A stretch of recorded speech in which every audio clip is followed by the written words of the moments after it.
La manière dont vous vous réveillez le matin a un impact sur l'ensemble de votre journée. Si vous commencez votre matinée sur une bonne dynamique, vous pouvez la maintenir pour le reste de la journée. Hal Elrod a donc créé une routine du matin qu'il appelle The Miracle Morning, le miracle du matin en français, qui vous aide à démarrer la journée plein de motivation et d'enthousiasme. Mais avant de passer à la routine, il faut d'abord se réveiller. Et nous savons tous à quel point c'est difficile le matin. Le vieil adage « le monde appartient à ceux qui se lèvent tôt » a peut-être une signification beaucoup plus profonde que nous ne le pensons. Lorsque vous retardez votre réveil jusqu'à la dernière minute avant d'être obligé de vous lever, réalisez que ce que vous faites revient en réalité à résister à votre propre vie.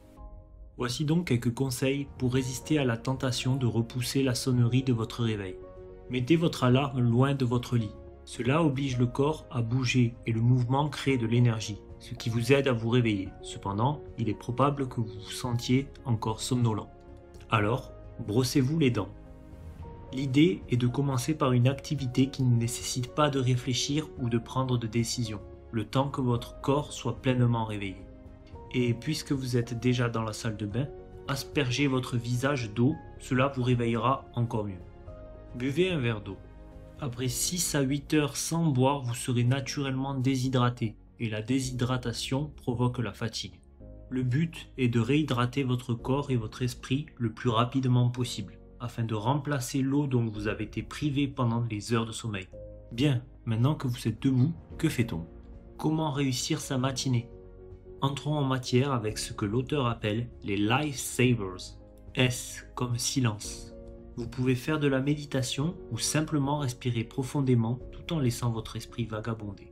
Cela vous aidera à vous débarrasser de toutes les pensées négatives et à réduire le stress. Il vous suffit de le faire pendant 5 minutes, puis, si vous le souhaitez, d'augmenter progressivement à votre convenance. Mais veillez à ne pas le faire au lit, vous ne voudriez pas vous endormir à nouveau. A comme affirmation. Votre monologue intérieur a une influence considérable sur votre humeur. Lorsque vous concevez et rédigez vos affirmations, alignez-les sur ce que vous voulez accomplir et engagez-vous à les répéter quotidiennement. Ces affirmations vont s'imprégner dans votre subconscient. Vous pouvez surmonter vos croyances et comportements limitatifs et les remplacer par ceux dont vous avez besoin pour réussir. Voici un exemple si vous avez besoin de perdre du poids.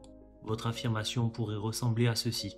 Je m'engage à 100% à aller à la salle de sport 5 jours par semaine et à courir sur un tapis de course pendant 20 minutes. Plus la description de l'action est précise et mieux c'est. Personnalisez vos affirmations selon vos besoins et n'hésitez pas à y ajouter des citations inspirantes. V pour visualisation. La visualisation de vos objectifs et de vos rêves est considérée par certains experts comme un moyen pour les réaliser. Que vous croyiez ou non à la loi de l'attraction, la visualisation élève votre esprit et vos émotions et vous tire vers votre vision. Il peut s'agir d'un outil puissant pour surmonter les habitudes auto-limitatives telles que la procrastination.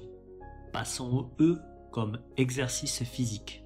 Le sport le matin devrait faire partie du rituel quotidien de chacun. Lorsque vous faites de l'exercice, ne serait-ce que quelques minutes chaque matin, vous augmentez considérablement votre énergie et votre clarté mentale. Ainsi, tous les matins, cela vous permet d'accélérer votre rythme cardiaque et de remplir vos poumons d'oxygène. C'est à vous de décider si vous faites du yoga, de la marche ou de la course à pied. Personnellement, j'aime faire de légers étirements et aller à la salle de sport. R pour reading ou lecture en français.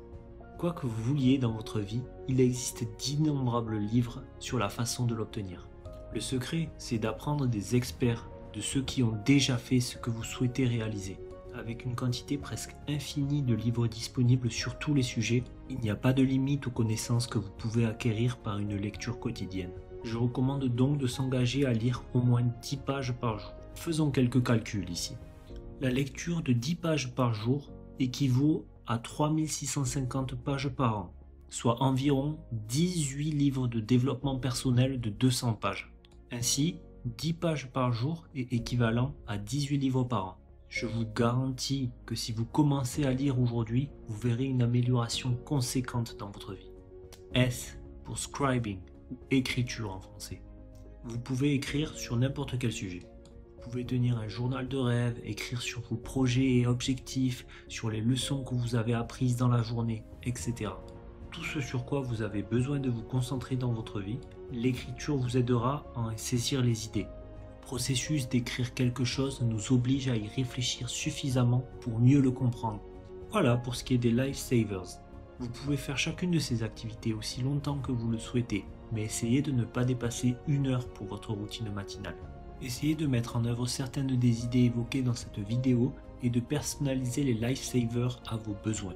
N'oubliez pas qu'il ne s'agit que d'idées pour améliorer votre matinée. Ce n'est pas quelque chose que vous devez faire à tout prix pour avoir une bonne routine. Très bien, merci beaucoup de m'avoir écouté. Si vous avez apprécié la vidéo, matraquez le bouton j'aime, abonnez-vous et activez la cloche. Et surtout, n'oubliez pas de devenir meilleur.